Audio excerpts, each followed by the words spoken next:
Hello, my name's Katie. I'm a certified equine functional osteopath and an equine holistic nutrition practitioner.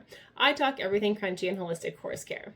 Today I want to talk to you about something that most horse owners have never heard or know about, and that is how chronic stress alone can contribute and even cause insulin resistance. This is something I see as a big contributing factor in my practice, actually. So I want to first start by saying that stress is not a bad thing. It's a normal process in the body, and horses will have stress in their life. It's just part of living. It's when stress becomes chronic and the body can no longer manage it in a healthy way or regulate itself.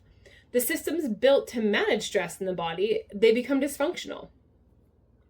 So for horses, we've got the emotional side of stress, so things like living in isolation, travel, herd dynamics, trailering, human interactions, food scarcity, danger. These are all kind of emotional stressors for horses. There's many more, but those are just some.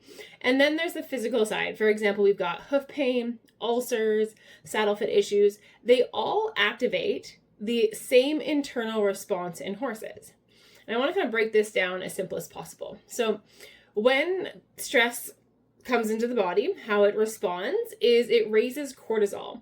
Cortisol is the body's main stress hormone, and we need it. Cortisol is not a bad thing. It's just when it becomes dysfunctional or chronically raises in the body.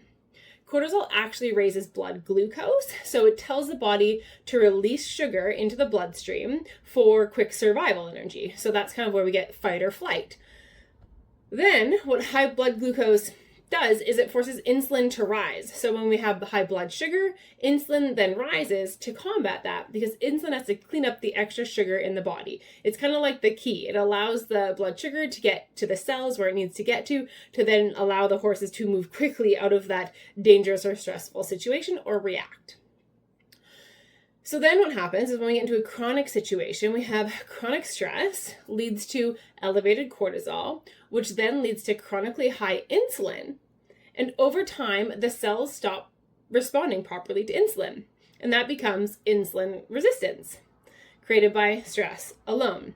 And again, this is not something that just happens because we get stressed sometimes. This is when horses are in a chronic state. They can't get out of that. It's become dysfunctional.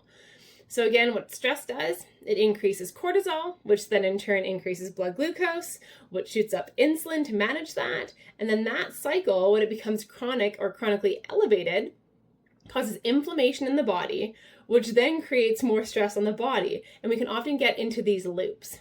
And where I see this a lot in my practice is those horses who are really managing their diet, and we're doing a lot in that aspect. And we're just not seeing the changes that we'd like to see.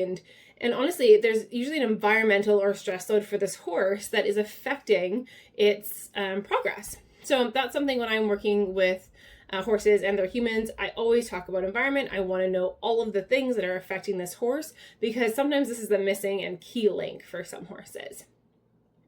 It matters because a stressed horse can look metabolic or develop insulin resistance, even if the diet isn't the problem.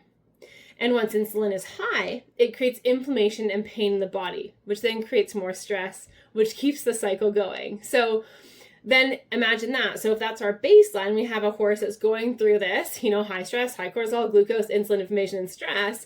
And then on top of that, we also have a diet that isn't balanced. So a diet that's high in sugar and starch, processed feeds, a high toxic load, lots of medication and vaccines. It's kind of the perfect storm for insulin resistance. And sometimes it takes a long time for it to develop. And sometimes horses have a much lower tolerance and it doesn't take very long. Truly, I've seen several clients in the last couple of months that have developed early onset insulin resistance from a combination of stress, toxicity, some medications or vaccines, and diet all combined. So hopefully that makes a little bit of sense. And if you want any further personalized support, you can apply for a nutrition consultation below with me. The link is below.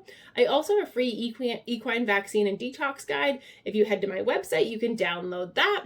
And then be sure to subscribe to my channel. I've got videos coming out several times a month. And also follow me on social media at KC Equine Wellness. Happy horsing!